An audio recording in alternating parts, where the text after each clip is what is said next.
Matt, coming to the end of your first pre-season in professional rugby, has it been a tough one?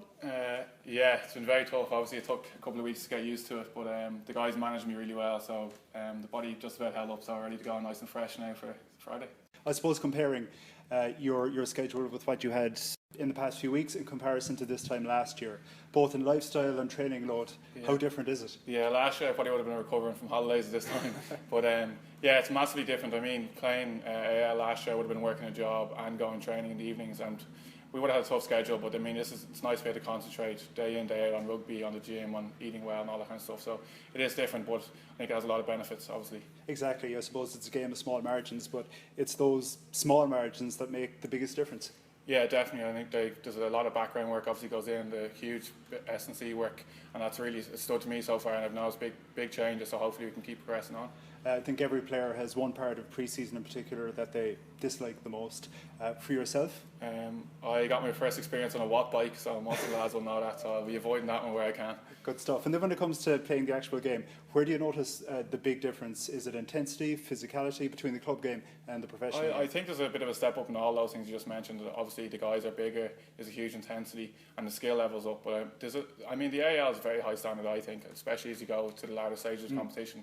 But yeah, physicality and intensity is obviously going to be up there, and the skills are great, so it's just lifting your overall game really. Indeed, you kind of alluded to it there. It's a good endorsement both for the importance and the quality of the AIL, you know, that the likes of yourself has signed a professional contract with Munster. Yeah, I mean, I haven't played there in the AIL for the last couple of years. You play week in, week out, and there's always contracted guys. I've played against most of the guys here in the squad here, playing the AIL, and then a lot of guys in Leinster as well, so it is a really good stepping stone, I think, for moving on up the ranks. You also had the honour of captaining the Ireland club side. That gave you, I suppose, a good leadership experience. You've brought that into the professional ranks as well? Yeah, well, I hope I have, yeah. I mean, you obviously have to speak up. You can't go into a show when you come in somewhere like this, so you got to step up.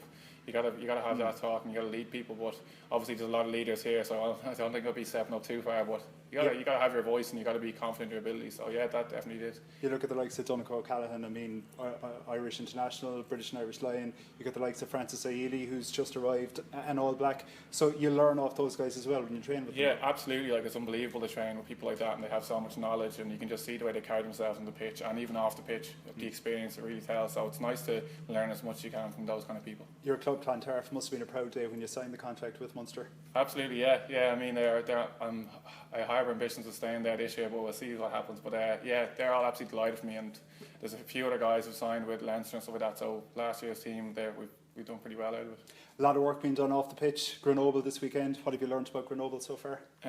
Yeah, I mean, we haven't seen too much. They obviously gave Connacht a bit of a beating there last week, but we haven't looked too much at them, to be honest. We're kind of concentrating on ourselves, what we can bring to the match, and just they're obviously going to be a good side. It's going to be a big test, but we're concentrating on ourselves and what we can bring, and if we get our A game out, I think we'll get a win. Yeah, speaking of that A game, I'd imagine Grenoble are going to bring theirs as well, because they're kicking off top 14 the following weekend against Agen, so it should be a good game to see. Yeah, absolutely. I think both teams will be eager to get the win. Obviously, we're playing at home, so there will be a high intensity. It will be a step up from what we've been doing for the last few weeks, but I think we're ready and we've put all the work in, so just by stepping up to the plate now. Okay, Matt, welcome to Munster and continued success. Cheers, thank you very much.